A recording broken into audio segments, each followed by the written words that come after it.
Hai Sobatpedia, apa kabar? Kali ini kita akan membahas mengenai krisis politik di Myanmar. Tapi sebelum lanjut, jangan lupa untuk klik subscribe dan aktifkan lonceng notifikasimu, agar bersama kita terus berbagi pengetahuan menarik lainnya. Baiklah, tanpa berlama-lama lagi mari kita mulai ulasannya.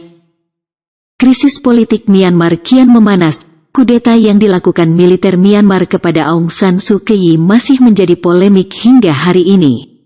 Pihak militer Myanmar atau yang lebih dikenal Tatmadaw menuding Aung San Suu Kyi dan Partai Nasional League for Democracy telah melakukan kecurangan pada pemilu November tahun 2020 lalu.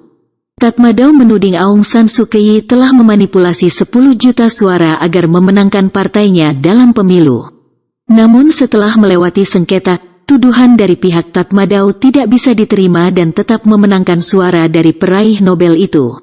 Angkatan militer yang dipimpin Jenderal Min Aung Hlaing akhirnya memilih cara keras dengan menggulingkan Suu Kyi dan para pengikutnya.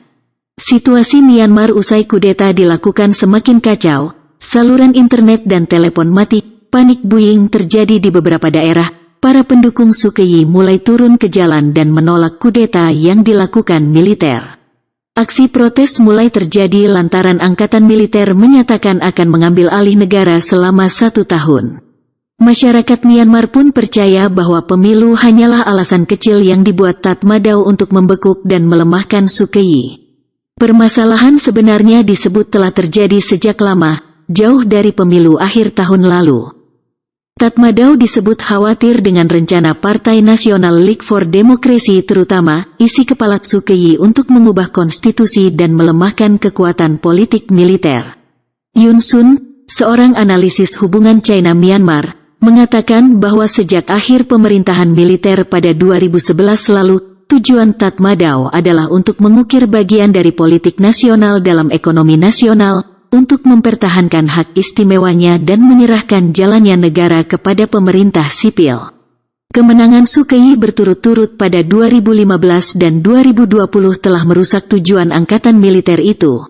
Michael Fatikiotis, Direktur Regional Asia dari Center for Humanitarian Dialogue, sebuah yayasan yang berbasis di Swiss yang memfasilitasi dialog untuk menyelesaikan konflik, mengatakan bahwa alasan utama kudeta adalah hubungan sipil militer telah diabaikan dan dibiarkan memburuk. Sebagian besar sikap di kedua sisi dan ketidakmampuan untuk berkompromi adalah hasil dari dua kepribadian yang kuat dan keras kepala yang melihat kompromi sebagai tanda kelemahan atau kekalahan. Perselisihan antara sipil dengan militer semakin memanas setelah kemenangan Partai Nasional League for Democracy pada 2015, dan memaksa militer hanya menjaga perannya sebagai mitra senior dalam pemerintahan, kata Gregory Poling, rekan senior Asia Tenggara di Pusat Kajian Strategis dan Internasional. Aung San Suu Kyi dan Min Aung Hlaing memiliki hubungan yang sangat dingin. Untuk sebagian besar apa yang telah terjadi bermuara pada ambisi yang bentrok, terutama antara Aung San Suu Kyi dan Min Aung Hlaing yang tidak pernah berkompromi, kata Poling. Kecaman dari internasional dan desakan dari masyarakat di tengah pandemi COVID-19 akan membuat militer mundur. Kudeta militer dikhawatirkan akan membuat Myanmar kembali pada posisi saat militer sering mengabaikan kritik dan mengabaikan sanksi.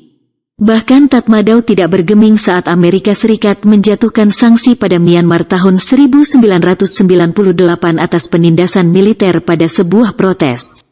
Kritikan internasional juga tidak mempengaruhi militer Myanmar dalam penahanan Suu Kyi. Baiklah sobat, sampai di sini video kita kali ini. Seperti biasanya, kalau sobat suka dengan video ini kalian boleh subscribe channel ini agar channel ini terus berkembang.